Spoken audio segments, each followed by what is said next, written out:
Hemelse Vader, ons vra dat U vanaand vir ons sal wegneem, dit wat skeiding maak tussen U en ons.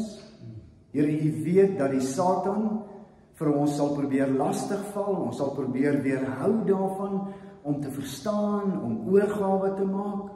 Maar ek kom bid in die naam van Jesus Christus, die oorwinnaar, oor dood, oor sonde, oor die kruis, hy wat opgevaar het, hy wat in die regterhand staan, wat die Gees uitgestort het, Here. Ek kom bid in die naam van U drie-enige God. Kom ontmoet ons vanaand, U het met ons 'n afspraak. Raak ons aan en praat met ons, Here. Help ons dat ons U woord baie duidelik sal verstaan. Help ons dat ons sal sien soos U ons sien. En nie soos ons wil hê mekaar ons moet sien nie.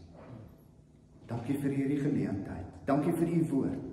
Dankie dat U woord dinamies is. En U sê U woord sal nie leeg na U toe terugkom nie.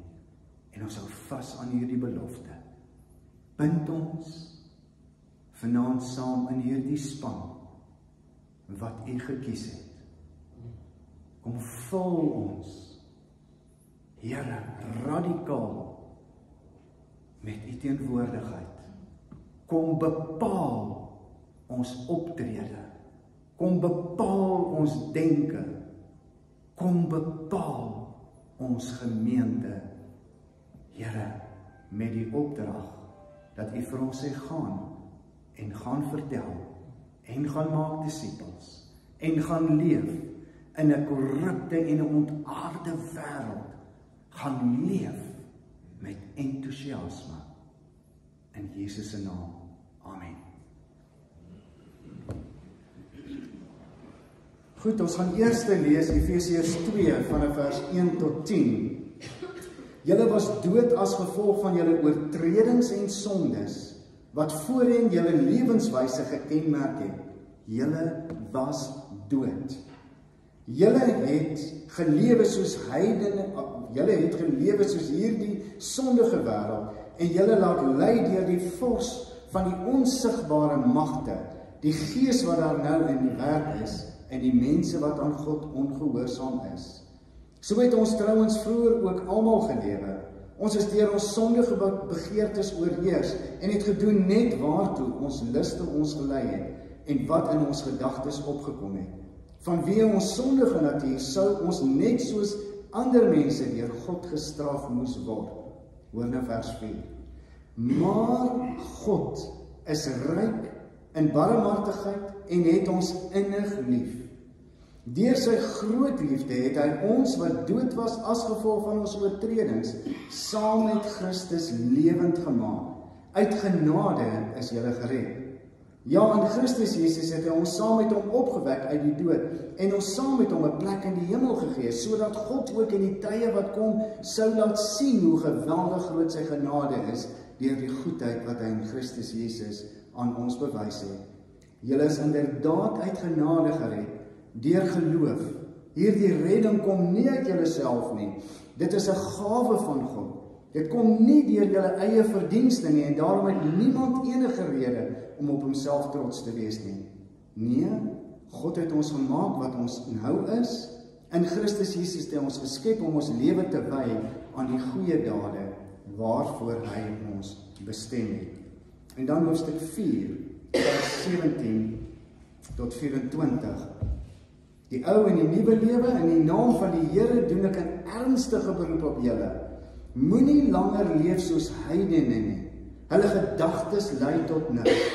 Hulle verstand is verduister en hulle het geen deel aan die lewe wat God skenk nie, omdat hulle hardnekkig in hulle onkunde volhard. Hulle het heeltemal afgestomp geraak en hulle met 'n onversadigbare drang aan losbandigheid oorgegee om al wat vuil is te doen. Selfe woord weer. Maar dit is nie hoe julle Christus leer ken het nie. Julle het tog van hom gehoor en omdat julle sy volgelinge is julle onderrig volgens die waarheid wat in Jesus is. Hou dan op om te lewe soos julle vroeër gelewe het.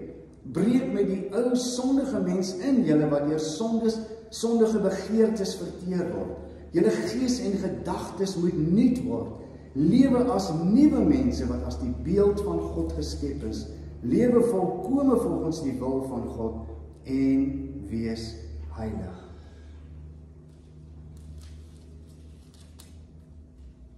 Ek het nou verkeerde plek gelees. 5 vers 8 tot 10 gaan ons oor. Vroeger was julle die ene duisternis, maar nou in die Here is julle lig. Leef as mense van die lig. Uit die lig kom alles voort wat reg en goed en volmaak is. En 17 tot 19 moet daarom nie onverstandig optree nie, maar probeer te weet te kom wat die Here wil hê dat julle moet doen. Moet julle nie aan drank te buite gaan nie, daarmee gaan losbandigheid gepaard. Nee, laat die Gees julle vervul. Sing onder mekaar en loof en prys die Here. Dank God die Vader altyd oor alles in die naam van ons Here Jesus Christus. Eintlik het ons die dood verdien. Eintlik sê die Here in hierdie gedeelte dat ons verseker die dood verdien het. Want ons leef nie net in die sondige wêreld nie, maar ons laat ons ook lei deur bose magte. Ons laat ons lei deur 'n gees van ongehoorsaamheid. Ons laat ons lei deur ons sondige begeertes. En daarom verdien ons die straf van God. En dan verander hierdie verhaal wat vir ons dit mooi een vir een uitmekaar uitsit. En dan sê hy, maar God is ryk in barmhartigheid. In plaas van om ons die doodstraf te gee, in plaas daarvan om ons hel toe te stuur, kom God en hy sê, ek gee vir jou vergifnis. Want ek het jou innig lief. En vir baie van ons is dit die draaipunt in ons lewe. God is liefde en God het ons lief. En sonder hierdie genade kan ons nie goeie dade doen nie. In ons lewe op pad na die dood, kom staan God voor ons in sy liefde wat daar in Jesus Christus is. En sê, maar ek gee vir jou om. En hy verander ons lewe.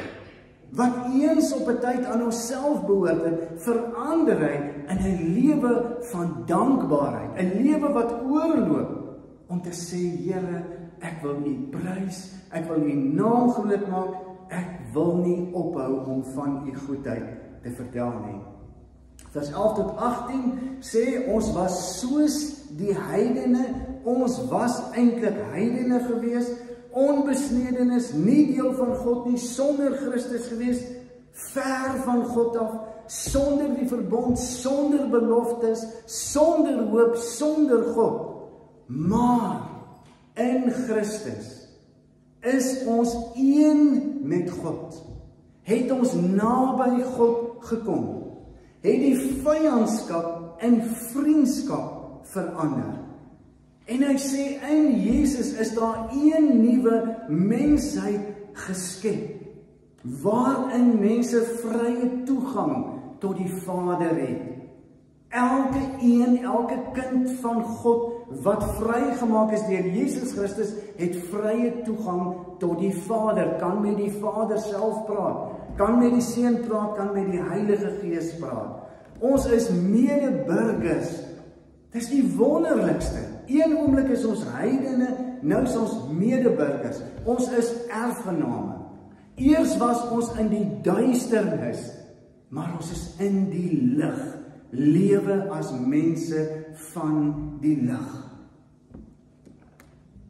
Ons het gelewe, maar Christus het ons kom verander, het ons kom onderrig in die waarheid. Radikale verandering in ons lewe, radikaal anders as Jesus Christus in jou lewe inkom. Is dit waar? Is dit waar van jou, en jou lewe, en jou gesin? Leef jy radikaal anders, uit dankbaarheid, dat jy eintlik dood was, maar God het jou kom red. Maar God het sy liefde in Jesus Christus vir ons kom wys. Copernicus, ek vertel baie graag dit in die Bybelstudie. So ons verstaan amper hierdie konsep, ek is nou nie 'n sterrekundige nie, so ek lees hierdie goed en dan is dit net, raak dit net my hart aan en dan verstaan ek dit. Copernicus was die eerste mens wat gesê het. Op daai stadium het mense gesê, die aarde staan stil en die son wentel om die aarde. En toe sê Copernicus, nee. Eintlik staan die aarde stil en die son wentel en hy het dit omgedraai en gesê, die son staan stil en die aarde wentel om die son. En hulle gesê, hy is mal, hy is heeltemal sy verstand verloor en hulle het hom op 'n brandstapel aan die brand gesteek. Hierdie mal man. Jare na die tyd kom hulle agter, maar hierdie ou was glad nie mal gewees nie, dis die waarheid. Die son staan stil en die aarde beweeg rondom my, so gebeur seisoene. Dis wat by bekering gebeur. God is die son en hy staan stil en ons beweeg uit dankbaarheid rondom hom, waar ons keer op keer sê, vul my, wat is daar wat ek moet doen, Here, hoe moet ek lewe, wys my die pad, ensovoorts, ensovoorts. Ons is mos gewoond daaraan, om eintlik vir die Here so inkopieslys deur te stuur. En net te sê, Here, asseblief, vandag toets wat geskryf word, Here, sport by die skool, Here, ek moet hierdie taak ingee, Here, hierdie dit, Here, hierdie dat, spring asseblief, Here, maak seker, dat jy op tyd is, so laat gebeur hierdie ding. Nee, radikaal anders, as Jesus die koning van jou lewe is. Copernicus se teorie sê, dit is bekering. Wanneer God staan en vir jou sê, en dis die begeerte om tot bekering te kom, wanneer jy in die senter staan, en God rondom jou spring, om jou te help. God kom staan, gebeur dit net met slegte mense, gebeur dit net met mense wat verlore is, God kom staan voor Paulus, en dan sê hy vir hom, Paulus, jy's besig om my te vervolg. Jy gebruik jou godsdiens en jy wil jouself red, maar redding is in Jesus Christus. Jy kan nie deur jou kennis, deur jou studies van die Bybel, kan jy nie in 'n verhouding met my leef nie, jy het Jesus nodig. Die wêreld soek radikale Christene wat verander het. Ons is baie keer so bang, dat die oomblik, as jy jou hart vir die Here gee, dat mense nou vir jou sal sê, maar jy dweep, of jy's met een of ander iets besig. En ek dink die wêreld probeer die nuwe lewe in Jesus Christus van jou af weghou, dat jy nie oorgegee kan lewe nie, dat jy nie radikaal kan lewe nie. Lou lewens dryf mense weg van die Here, want jy is soos 'n verkleer mannetjie. As jy hier tussen hierdie groep is, maak jy so, as jy tussen daai groep is, dan maak jy weer so. Jou lewe moet verander. Waarna toe moet dit verander? Na Christus toe, om te leef, te kan ontvang die seëning wat hy vir jou in gedagte het. In Europa is daar 'n plek genoemd die Spaanse trappe. Maar eers in Europa smag mense na radikale Christene. En daar is nie radikale Christene nie. Daar is die mense wie se lewens van die môre tot die aand oorloop en kerke wat herlewings wil gebeur, eintlik neem Christendom af in Europa. Maar by die Spaanse trappe kom daar mense bymekaar, swart aangetrek, swart kouse, swart lippe, swart naels. En hulle kom by mekaar en hulle praat met mekaar en dit is besig om te groei. En die vraag is, hoekom sal mense 'n satanistiese ding gaan bywoon? En dan is die antwoord, as jy iets radikaals het, dan sal jy ook bywoon wat afstootlik is, want hulle staan ten minste vir iets. Kommunikeer ons dat mense begeer om saam met ons te wees? Leef ons in ons doen en late dat enige mens sal sê, maar ek wil graag 'n Christen wees. Ek wil graag 'n kind van die Here wees. Want ek kan sien in jou lewe dat jy Jesus liefhet. C.F. Lewis skryf en sê, wanneer ons die Here aanneem, dan laat ons hom baie keer inkom, soos wat 'n mens 'n binnehuisversierder toelaat in jou huis. En dan sê ons vir hom, verf 'n bietjie hierso en maak hierdie barsietjie reg en vervang hierdie glas ensovoorts. Maar wanneer Jesus in jou lewe inkom, dan keer hy dit onderste bo.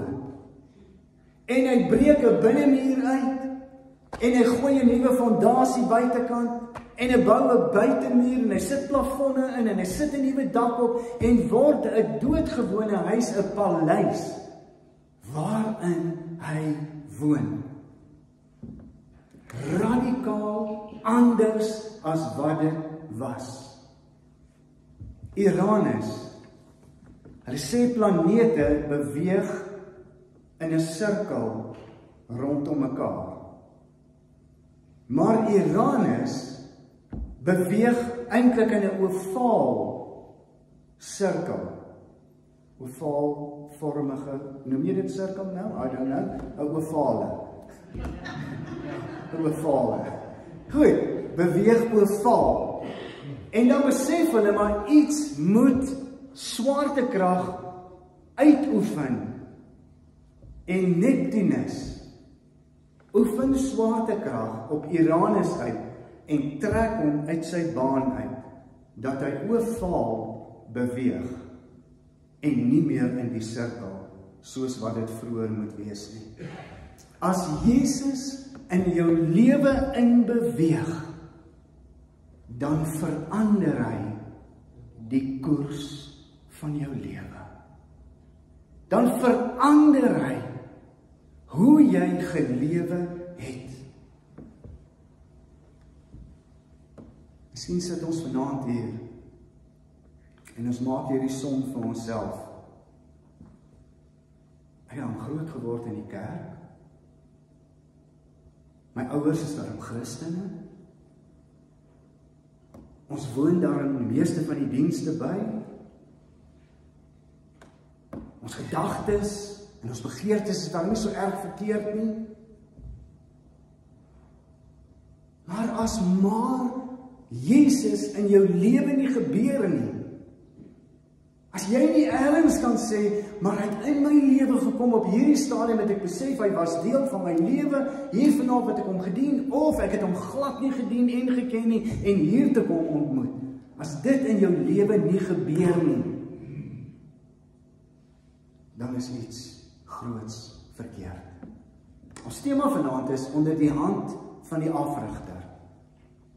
So verbeel jou nou, jy word nou gekies uit die 3de span uit op universiteit, speel vir die Varsity beker en jy sê vir die afrigter, ekskuus, maar kan ons 'n bietjie maak soos wat ek doen? Wat sal hy met jou doen? Maar ons waag dit om vir God dit te sê. Luister 'n bietjie na hierdie. Toe maar nie laaf wees nie, man. 'n man is mos 'n man, maar 'n bietjie plesier ook hê. Jy het dit al gehoor? Ja. Mense sê dit mos aanhoudend. Jy hoef hulle nie eers te antwoord nie. Jy kan net in jou hart dink, as maar God gebeur.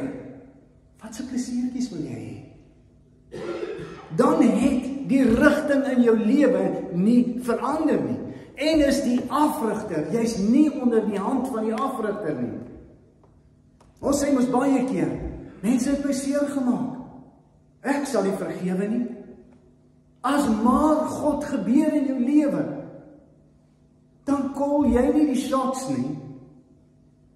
Die woord, die Gees sê vir jou wat jy moet doen. Niemand hoef jou te sê nie. Ons kan nie almal lief hê nie. En dan sê ons mos baie keer, in die Bybelse tyd was daar nie 'n ANC en 'n MK en 'n Malema en 'n Lesotho nie. As maar God in jou lewe gebeur het, jy hoef nie saam te stem nie, maar jy is bidend vir dit waarvan jy verskil. My meisie is so oulik. Die hormone borrel by my kop en my ore uit. As maar God gebeur het, leef jy volgens die afrigter se reëls.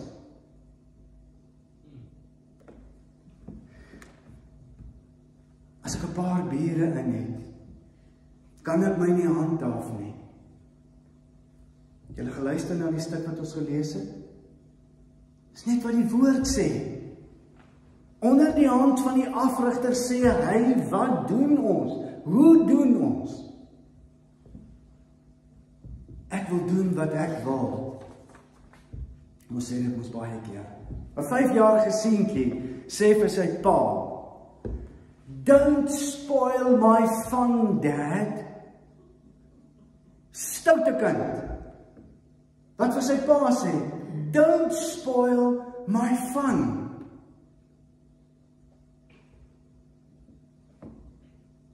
Wat sê ons vir God? En eintlik moet die pa vir hom terug sê, "My liewe kind, don't spoil Dad's fun." Om jou groot te maak en jou te dissiplineer en vir jou te wys wat is radikale liefde vir God. As maar God in jou lewe gebeur, wat is belangrik? Jou eie voordele en vooroordele, jou eie oortuigings, jou eie standpunte, of kan ons saam met Paulus sê, Filippense 1 sê, my lewe is Christus. Galasiërs 2 waar hy sê, ek leef nie meer nie, maar hy leef in my. Kolossense 3 wat sê, Christus wat ons lewe is. Is dit waar van ons? Het ons radikaal verander? Is ons onder die hand van die afrigter? Weet ons is gekies vir die span? Weet ons dat God begeer? Walter Spencer skryf in sy dagboek, "The will of God, nothing more, nothing less, nothing else. The will of God." Efesiërs 5 vers 10 sê, "Vra julle voortdurend af of iets vir die Here aanneemlik is." Doen ons dit nog? Praat ons nog met die Here? Sê ons, Here, hierdie ding wat in my lewe gebeur, dit wat baie keer mense kwaad maak, wat my so teleurgestel maak baie keer oor myself. Is dit tot eer van U? Is dit vir U aanneemlik? Vers 17 wat sê, probeer te weet te kom wat die wil van die Here is. Vers 18 wat sê, laat die Gees julle vervul en julle gedrag bepaal. God se kinders wat geleer word om te sê, so leef jy radikaal. En dan gaan dit aan, waarin daar ons gepraat word oor mans en vrouens, hoe leef ons teenoor mekaar? Ons lees dus net die eerste stuk wat sê, vrouens wees onderdanig aan julle mans. End of story, vrou lees hierso.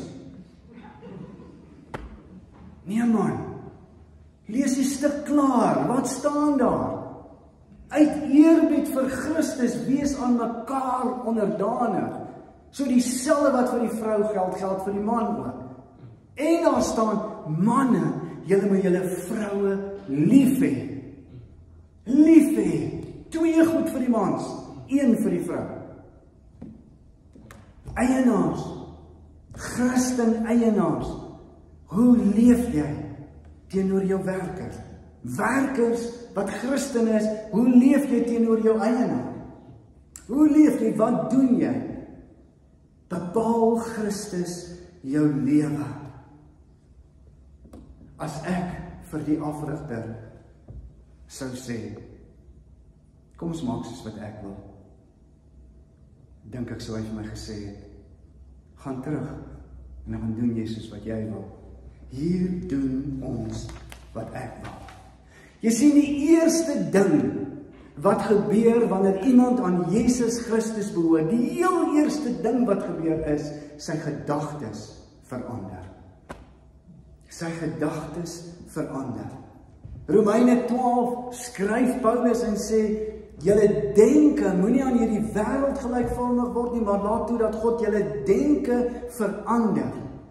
Ons gedagtes moet nuut word, ons gedagtes moet anders word. Dis 'n gebed, dis 'n gesprek, dis 'n begeerte. Daar's 'n gesegde wat sê, saai 'n gedagte, kweek 'n daad. Saai 'n daad, kweek 'n gewoonte. Saai 'n gewoonte, kweek 'n karakter. Oppas met wat hier binne aangaan. Oppas met wat hier binne aangaan. As jy dit vir jou genoeg kere sê, dan kweek jy 'n karakter. 'n Karakter wat of ongehoorsaam is, of gehoorsaam is. Of wat radikaal is, of wat lou is, en mense afstoot van die Here. Wat is nuwe gedagtes? Kom ons kyk 'n bietjie terug na Jesus se lewe en daarna gaan ek nou afsluit. Jesus Christus kom aarde toe, woon in Nasaret, gewone mens, tussen gewone ander mense geleef. Hy lyk dieselfde, net soos wat die Jode in daai tyd gelyk het. Hulle herken hom sommer en sê, o nee, dis Josef se kind daarso, en weet presies waar sy pa werk ensovoorts. Hy het dieselfde klere gedra, heel gemiddelde mens gewees, maar daar's een ding wat radikaal anders in Jesus was as in die mense van sy tyd. Sy gedagtes. Sy gedagtes was anders gewees. As mense redeneer en sê, maar hulle hoef nie aan iemand te behoort, of hoef nie aan God te behoort nie, ensovoorts, dan sê hy vir hulle, geseënd is die wat weet hoe afhanklik hy is.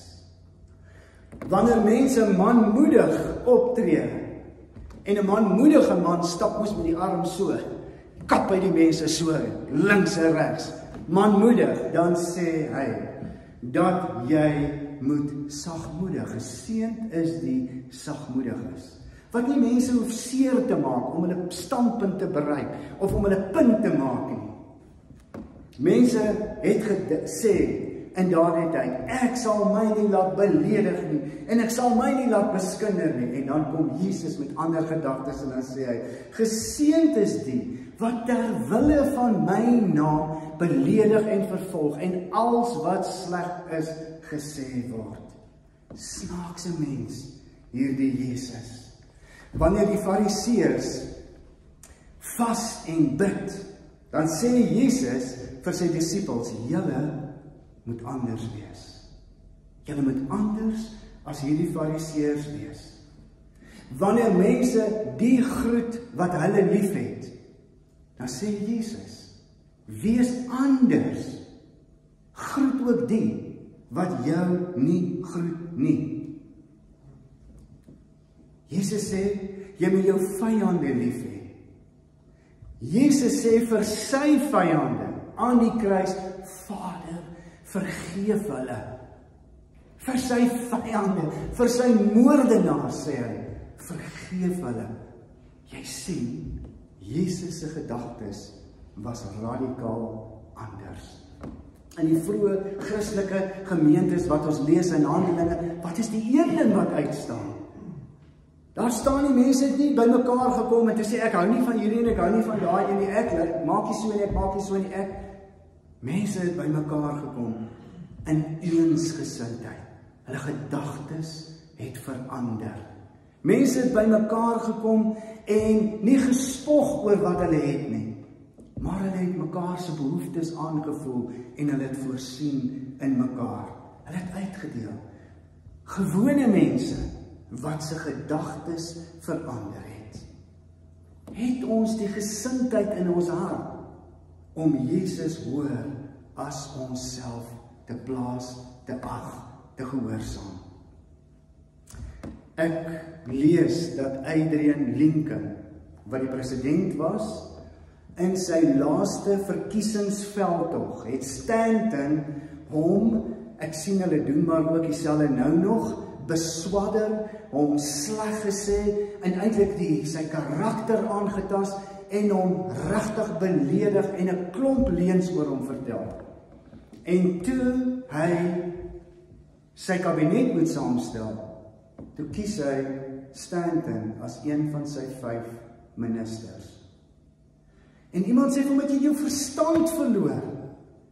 En hy sê, "If by love I've made my enemies into my friends, haven't I destroyed my enemies?"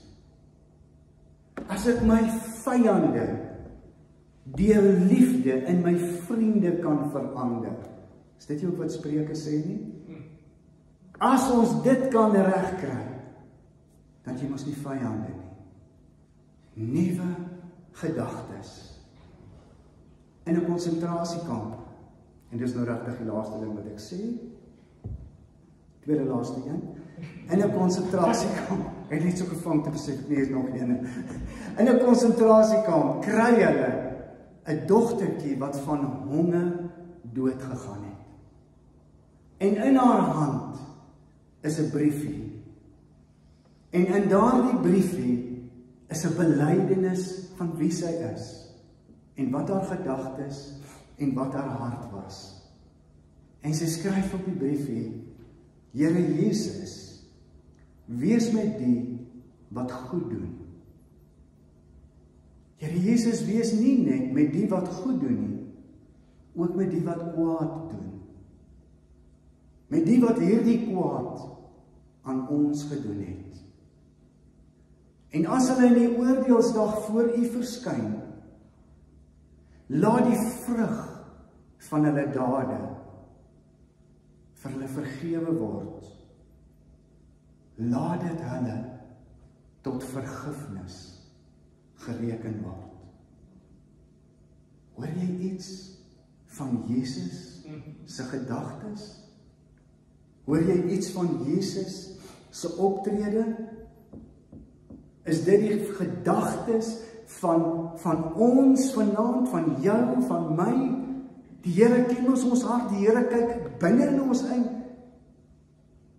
En hy sê, jy my lief, hoekom leef jy dan soos jy lewe? Hoekom doen jy wat jy doen? Hoekom dink jy wat jy dink? Hoekom sê jy hierdie goed? My eerste kinderpreek in Januarie was eintlik veronderstel om my laaste kinderpreek in die gemeente te wees. En ek het daai een op ys vir 12 jaar gehou. Ek wou dit al soveel keer gepreek het, want dit is mos maar partykeer moeilik om 'n metafoor te kry waarmee jy kan werk. Maar ek het net besef, hierdie is spesiaal, ek kan dit nie gebruik nie, ek kan nie, dis my laaste preek, ek gaan in Januarie preek. En toe Januarie kom, toe het ek niks anders te preek gekom. So wat ek nou volgende jaar Januarie gaan preek, is nou, maar my denke is radikaal anders, so ek glo al by iets uitkom. Maar julle onthou van Bobby Jaan, wat 'n mens wou word. En dan sê die maker vir hom, jy kan 'n mens word, dis reg. En dan gaan jy mos nou terug, en jy kan hierdie ding lank maak, ek vertel net 1 of 2 voorbeelde. Wat hy by Donkie kom, en vir Donkie sê, het jy gehoor, ek gaan volgende week 'n mens word. Donkie kyk hom so en sê, jy 'n mens? Dan moet jy nou in 'n huis bly, en jou kinders skool toe ry. Hy sê, kyk in my oë, as jy 'n mens word, gaan jy wees soos wat ek is. Ons is nou by donkie, né? Ja. Goed, dan sê hy vir hom, jy gaan wees soos wat ek is, jy gaan lui wees. En dan sê hy so 'n bietjie ontsteld, maar sekelsterk, hardloop hy nou, en dan kom hy nou by Jakkals, en Jakkals vertel vir Jakkals vreeslik opgewonde, en Jakkals sê, weet jy hoe dit is? Dan moet jy opstaan en die nag gaan vir jou kinders bottel gee, en dit is glad die koesie lekker, hy sê, maar kyk in my oë, Bobbejaan, as jy mens word, gaan jy wees soos wat ek is, jy gaan skelm wees. En so gaan hy na al die diere toe, spog, brek, bietjie en hartseer. Week na die tyd is die maker daar en sê vir hom, Bobbejaan, ons gaan jou mens maak. Hy sê, asseblief, ek wil nie 'n mens wees nie. Hy sê, hoekom wil jy nie mens wees? Hy sê, want ek was by die diere gewees en hulle het gesê, ek gaan lui wees, ek gaan skelm wees, ek gaan hoogmoedig wees en ek gaan al hierdie goeders wees. En die maker sê vir hom, kyk na my, kyk in my oë, Bobbejaan. As jy 'n mens word, gaan jy wees soos wat ek is. Na wie kyk jy? In wie se oë kyk jy? En soos wie het jy geword? Ek wil vir jou geleentheid gee om vanaand vir 'n soveelste keer in jou lewe te sê, Jesus, kom in my lewe, kom verander my, kom vernuwe my, kom beheer my, en kom gebruik my. Kom ons gaan in stil gebed, dan sal ek vir ons afsluit.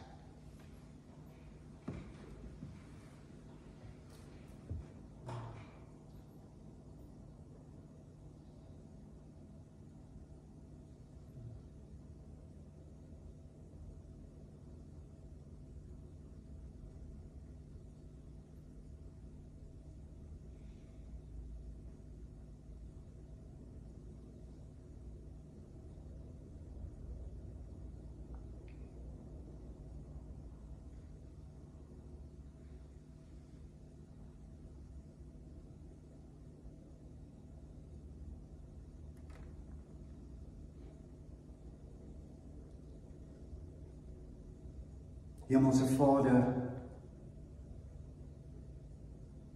U kyk diep in ons oë. En U sê vir ons, kyk diep in my oë.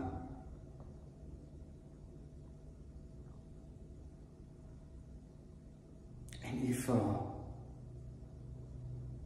het jy my lief? Is jou lewe oorgegee aan my? Het Copernicus in jou lewe gebeur? Skyn jy dat ek vir jou gee?